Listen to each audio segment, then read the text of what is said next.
There are things families bury in plain sight, not in the ground, not in a box.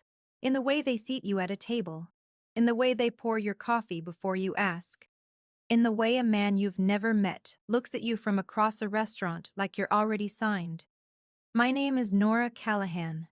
I was 17 years old, sitting at a birthday dinner that wasn't mine, when a stranger leaned across his table and said 4 words to my stepfather that I was never supposed to hear. That was the beginning. Or maybe it was the middle. The beginning was 11 years earlier in a hospital room, with a man who smelled like cedar chips and peppermint, squeezing my hand and telling me something I wouldn't understand for a decade. Before I take you into that restaurant, hit like and subscribe. It costs you nothing. It gives me everything. Drop your city and your local time in the comments. I read every single one. Let me take you back to where it actually started. Part 1. What my father left. My father's name was Thomas Callahan. He built furniture, not the big box store kind. The kind where you could see the grain of the wood, where the joints fit so tight you'd swear they grew that way. He had a shop behind our house in Allentown, Pennsylvania. It smelled like sawdust and linseed oil. I spent half my childhood in that shop, sitting on an overturned bucket watching him work. He died when I was 6. Pancreatic cancer. 4 months from diagnosis to gone. I don't have a lot of real memories of him. 6 is too young for real memories. What I have are impressions. The weight of his hand on my head. The sound of his laugh, which started low and kind of surprised itself on the way up. The way he'd blow on my scraped knees like that could help anything. My mother was Diane Callahan. After my father died, she was a widow with a 6-year-old, a mortgage, and a cabinetry business she didn't know how to run. She sold the shop within a year. She sold the house 2 years after that. She met a man named Robert Fenn at her sister's 4th of July party when I was 9. They were married by the time I turned 10. Robert Fenn sold commercial insurance. He wore khaki pants. He had a laugh that was too loud for rooms that weren't laughing. He had 2 sons from his first marriage, Cody and Bryce, 17 and 15 when he moved in, who made it very clear that the house was theirs before it was mine.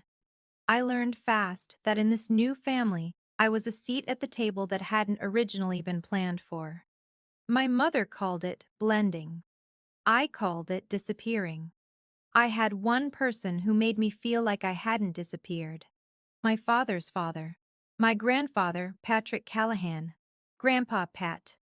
Grandpa Pat was 73 when my dad died. He ran his own small accounting firm for 40 years. He was the kind of man who kept receipts for receipts, who had a filing cabinet labeled correspondence and actually used it, who still wore a watch because, he said, phones are for people who can't be trusted to remember. Every other Sunday, he picked me up in his green Subaru and took me to his house on the other side of town.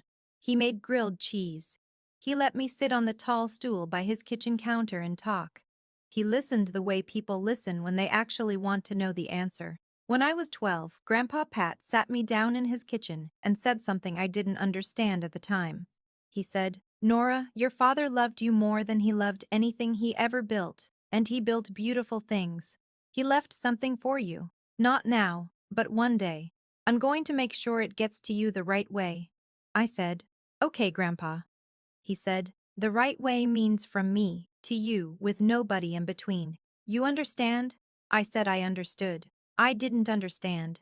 Not yet. Part 2. The green folder. Grandpa Pat died the spring I turned 15. Heart failure. He went quietly, in his own bed, which he would have considered the only acceptable way to go. 2 weeks after the funeral, his attorney called my mother. His name was Franklin March. He had an office in Allentown with a dark wood desk and diplomas on the wall in those heavy frames that are supposed to make you feel like the person behind the desk has earned the right to charge what they charge. My mother went to that meeting without me. I know because I was supposed to go. I was ready. I had pressed my one good blouse. Grandpa Pat's attorney called at 8 a.m. to confirm. My mother told me at 8:45 that it was a grown-up meeting and she'd tell me everything when she got home. She got home 3 hours later. She said it was mostly routine. She said Grandpa Pat had left some things to charity, Some to my dad's sister, some to us, she said, us. That word sat in the air between us for a second. I didn't say anything. She set her purse on the counter. She poured herself a glass of water. She said, "There's a small educational fund he set up for you. Mr. Marsh will be in touch about the details when you're 18. She said it the way you say the cars in the shop. Routine. Informational. Already handled. I said, "Can I meet with Mr. Marsh myself?" She said, "When you're 18, honey, you can do whatever you want." I was 15. 18 felt like another country. The educational fund. That was the word she used.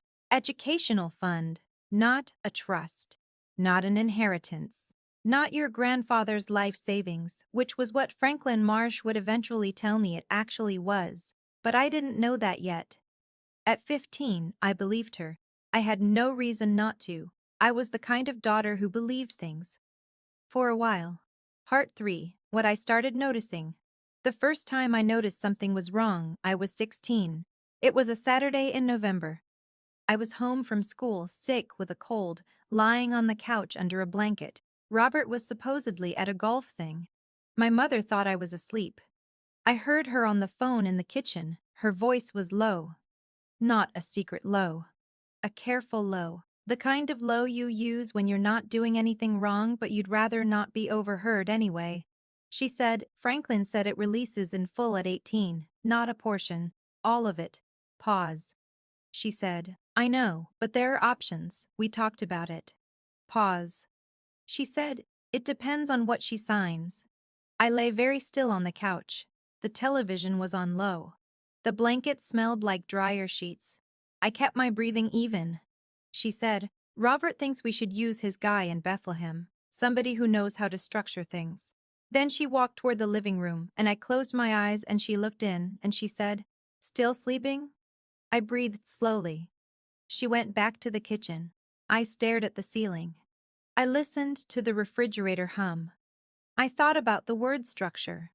I thought about the phrase, "It depends on what she signs." I got up. I went to my room. I sat on my bed. I opened my laptop. I typed, "Can parents access a minor child's inheritance?" I read for 2 hours. Part 4. The Man at Dinner. Here's the thing about Robert Fenn. He wasn't subtle. He thought he was subtle.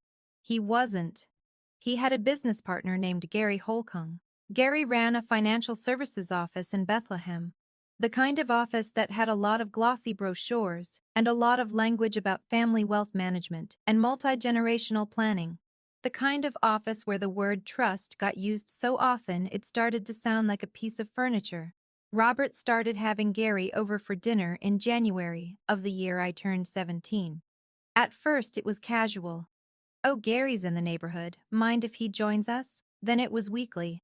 Then Gary started staying after dinner, and the two of them would sit at the kitchen table with papers spread out, and my mother would hover and refill coffee, and I would do my homework upstairs with the door open, listening. I couldn't hear specific words, just the texture of the conversation. The way you hear a storm forming before it reaches you. In February, my mother told me Gary was going to help us with some family financial planning. She said it like it was a gift. She said, "You'll want to understand all of this when you're 18, sweetheart. Gary's going to make it simple." I said, "Simple sounds good." I had already started keeping notes in a journal I stored inside my chemistry textbook, just dates and impressions. What I'd heard, what I'd seen, what felt like something I should remember. I had already found the name Franklin Marsh in the phone book. I had already called his office. His receptionist had been kind. She'd said Mr. Marsh didn't take new clients, but that he did handle existing estate matters. I said my grandfather was Patrick Callahan. She went quiet for half a second. She said she passed the message to Mr. Marsh. He called me back on a Wednesday afternoon while I was walking home from school. He said, "Nora, I've been hoping you'd call." His voice was exactly what you'd expect. 70 years old. Every word placed like furniture. He said, "Your grandfather was very specific about what he wanted for you. I want to make sure it happens the way he intended." I said, "My mother said it was an educational fund." Long pause. He said, "Nora, I think we should meet." I told my mother I had a study group. I took the bus to Franklin Marsh's office on a Thursday in March. I wore my good blouse again. I sat across from him at that dark wood desk and I listened. What Grandpa Pat had left me was not an educational fund. It was a trust, funded with the proceeds from 40 years of careful, disciplined saving. The sale of his accounting firm, a small commercial property he'd owned in Allentown, blue chip investments he'd been quietly tending since before my father was born. The number was $743,000. Franklin Marsh wrote it on a legal pad and slid it toward me the way you hand someone a glass of water, carefully, watching their face. I looked at it for a long time. I said, "My mother said educational fund." He said, "Your mother attended the reading. She heard the same number." I said, "What happens at 18? He said, "Full beneficial ownership transfers to you, completely, irrevocably. Your grandfather structured it that way on purpose." He paused. He was very clear about the purpose. I said, "What was the purpose?" Franklin Marsh looked at me over his glasses. He said, "I don't trust what happens to that girl after I'm gone. Make sure she gets it herself." Those were his words, written into the instructions I keep in my files. I sat with that for a minute. The diplomas on the wall, the heavy frames, the hum of the office building around us. I said, "Someone named Gary Holcomb has been coming to our house." Franklin Marsh's face did something slight. "Just slight," he said. "I know who Gary Holcomb is." He said it the way you'd say, "I know what that smell is." Flat recognition. No drama. He said, "Nora, I'd like to propose something. I'd like to do what your grandfather hired me to do, which is make sure this money reaches you the way he intended. But I need a little time and I need you to be patient and I need you not to change anything at home." I said, "What do you mean, change anything?" He said, "Your face, your schedule, your conversation. Don't let them know you've been here." I was 16 years old, sitting in a lawyer's office, being told to keep my face neutral. I thought of Grandpa Pat in his kitchen saying from me to you with nobody in between. I said, "Okay." Part 5. The Birthday Dinner. My mother planned a surprise birthday dinner for Robert in late April. His 52nd, she booked a private room at a restaurant called Harrington's. White tablecloths, candles. The kind of place where the menu doesn't have prices because the kind of people who eat there don't ask. There were about 20 guests. Robert's golf friends, my mother's book club, Cody and Bryce in collared shirts, looking bored. Me in a blue dress I'd had since sophomore homecoming, sitting between my mother and a woman named Patrice who sold real estate and talked exclusively about square footage. Gary Holcomb was there. Of course he was. Sitting 2 tables over, with his wife. He'd arrived early. He had the look of a man attending a business meeting dressed as a birthday party. Halfway through the main course, a man came in alone and was seated at the small table near the window. He was maybe 60. Gray at the temples. He was wearing a dark suit that was quiet in the way expensive things are quiet. He carried a slim leather briefcase which he set against his chair leg with the practiced ease of someone who carries one every day. He ordered soup. He unfolded his napkin. He looked around the room once, the way you look when you're checking you're in the right place. His eyes landed on Gary Holcomb. Gary saw him. Gary went still in a specific way. The way people go still when they weren't expecting to be seen. The man in the dark suit gave Gary a small nod. Not friendly. Professional. The nod of someone communicating. "I see you." And we both know what that means. Gary looked away. Under the table, my hand tightened on my napkin. I watched the man eat his soup. I watched him take a phone call. Stepping just outside the dining room, one hand in his pocket, the other holding the phone at a precise angle. I watched him come back. I watched him glance at Robert when Robert stood to make a toast. The glance lasted 2 seconds. It was the kind of glance that was actually a measurement.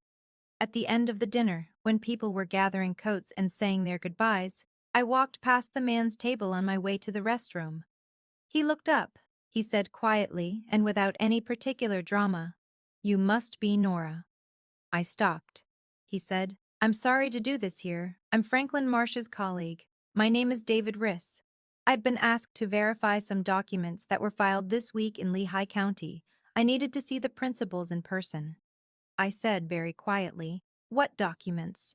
He said, "A petition for guardianship extension, filed by your mother. It argues that due to your documented academic struggles, you require a guardian-managed financial oversight structure past your 18th birthday." The room was loud around us. Someone was laughing near the coat check. Robert was shaking hands. I said, "I have a 3.8 GPA. David Rice said, "I know. That's why I'm here." Part 6, what they'd been building. Franklin Marsh called me the next morning at 7:30. I stepped outside onto the back porch in my socks. The April air was sharp and thin. He said, "David told me he spoke with you. I'm sorry it happened that way. I didn't plan it." I said, "Tell me what they filed." He walked me through it. Slowly. The way you explain a map to someone standing in the middle of the territory it's describing.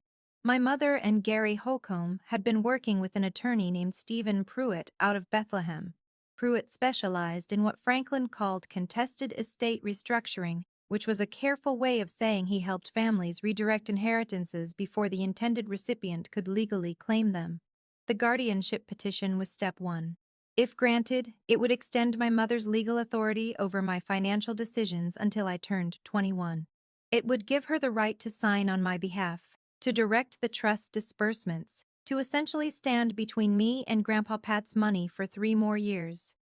The petition cited 2 things: academic performance, which was fabricated, and emotional instability, for which they had submitted a letter from a therapist I had seen once, at 14, after my grandfather Pat died, when my mother had taken me for 3 sessions and then decided I was fine. I sat down on the porch step. I said, "She used the grief counseling against me." Franklin said, "The letter was taken out of context, significantly out of context.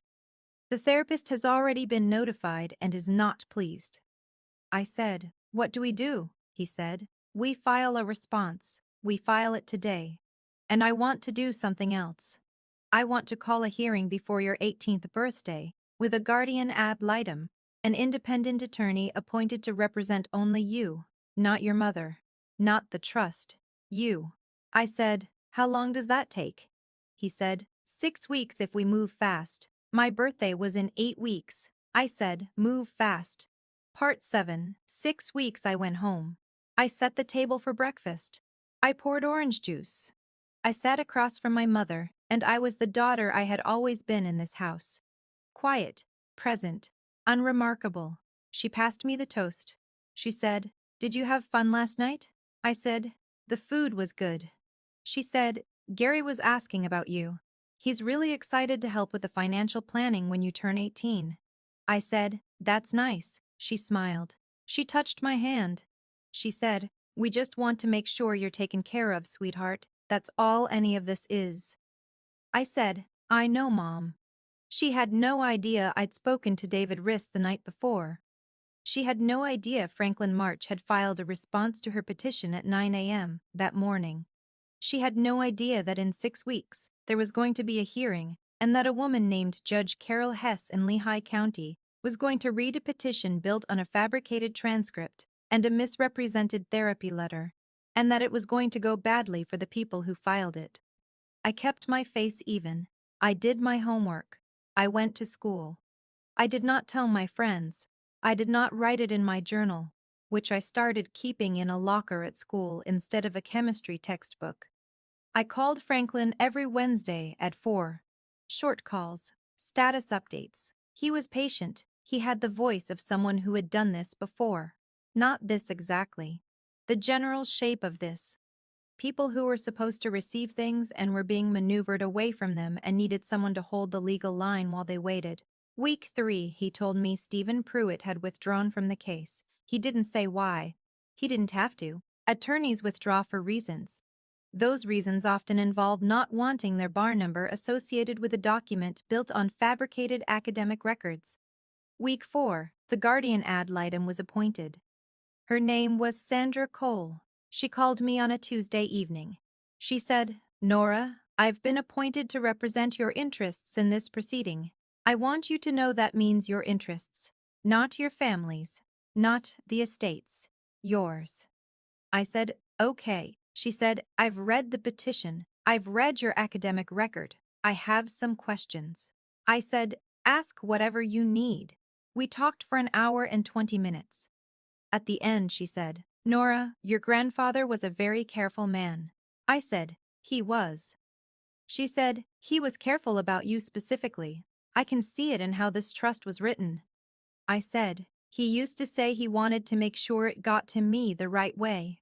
Sandra Cole was quiet for a moment. Then she said, it will. Part 8.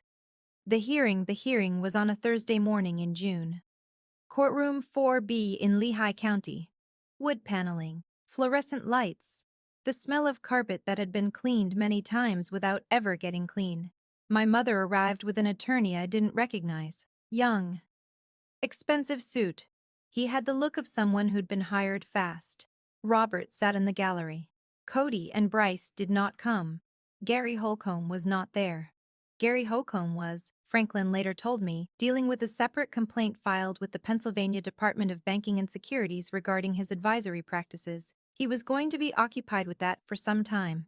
Sandra Cole sat beside me at the respondent's table. She smelled like coffee and had a yellow legal pad with very small writing all over it. Judge Hess was 60. Silver hair. Reading glasses on a chain. She had the expression of someone who had seen a great number of documents and was not impressed by any of them. My mother's attorney went first. He spoke for 12 minutes. He used phrases like protective oversight and family-centered approach and developmental considerations. Then Sandra Cole stood up. She went through the academic record. My actual academic record. 3.8 GPA. 3 AP classes. Honor roll citation, 2 consecutive years. She placed the documents in front of the judge one at a time. Slowly, she said, the petition characterizes Nora Callahan as academically struggling. I'd like to ask the court to reconcile that characterization with the documents I've just submitted. My mother's attorney said, these are complex developmental determinations. Judge Hess said, counsel. Just the word. Like a hand held up. Then Sandra Cole addressed the therapy letter.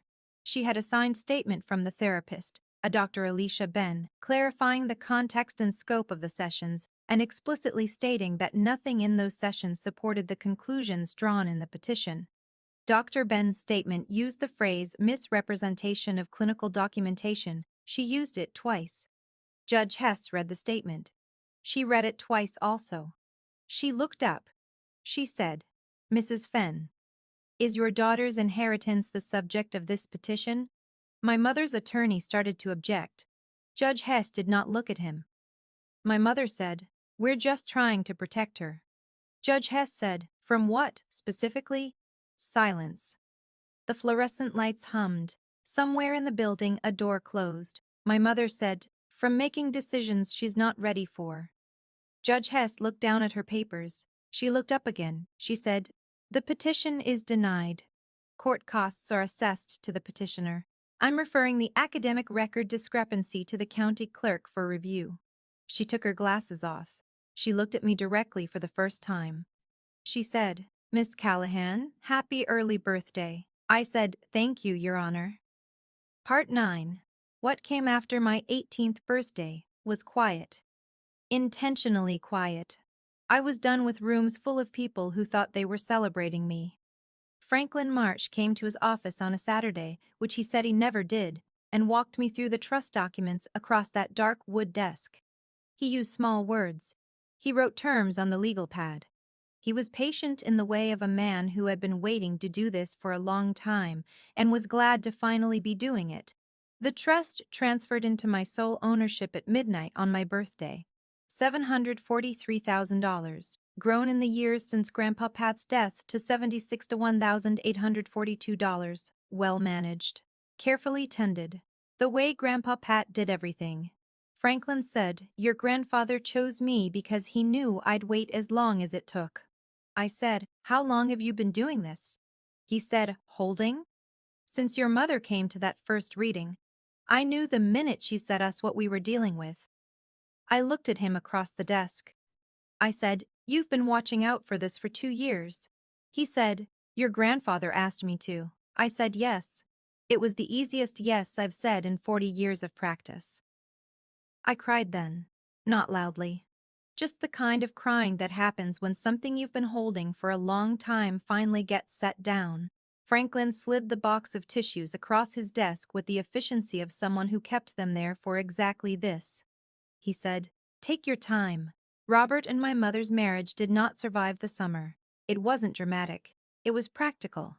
The legal fees from the hearing, the complaint against Gary Holcomb, the way Robert's business partners quietly started returning his calls with a slightly longer delay than before. Things unravel in small ways before they unravel all the way." By August, Robert had moved into an extended stay hotel near his office. My mother kept the house.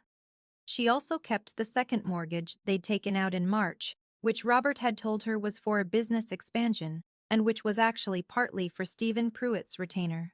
Cody and Bryce went back to their mother's house. They didn't say goodbye to me. That was fine. We had never said much to each other anyway. My mother texted me in September. The first text said, "I hope you're settling in okay." I was by then settled into a dorm room at Temple University in Philadelphia. My roommate was named Jess. She was studying environmental science and had a small succulent collection on the windowsill and never once asked me to be smaller than I was. I didn't answer my mother's text. Not that day. I thought about answering it for a long time. Part 10. The Thing About Grandpa Pat. October.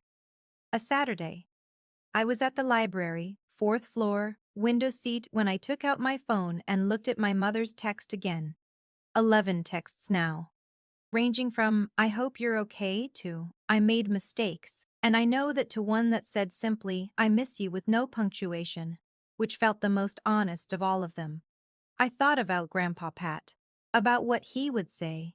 He was not a vengeful person, he was a careful person. There is a difference. Vengeance requires energy, care requires attention. He had paid attention to what was happening around me, and he had taken steps, and he had trusted Franklin Marsh, and he had trusted me to eventually make the call. He had not asked me to be hard, he'd asked me to be protected. I thought about Judge Hess saying from what specifically. I thought about the fluorescent lights. I thought about Sandra Cole's yellow legal pad with the very small writing. I thought about the way my mother had squeezed my hand the morning of Robert's birthday party and told me she wanted me to be taken care of. I think she believed it.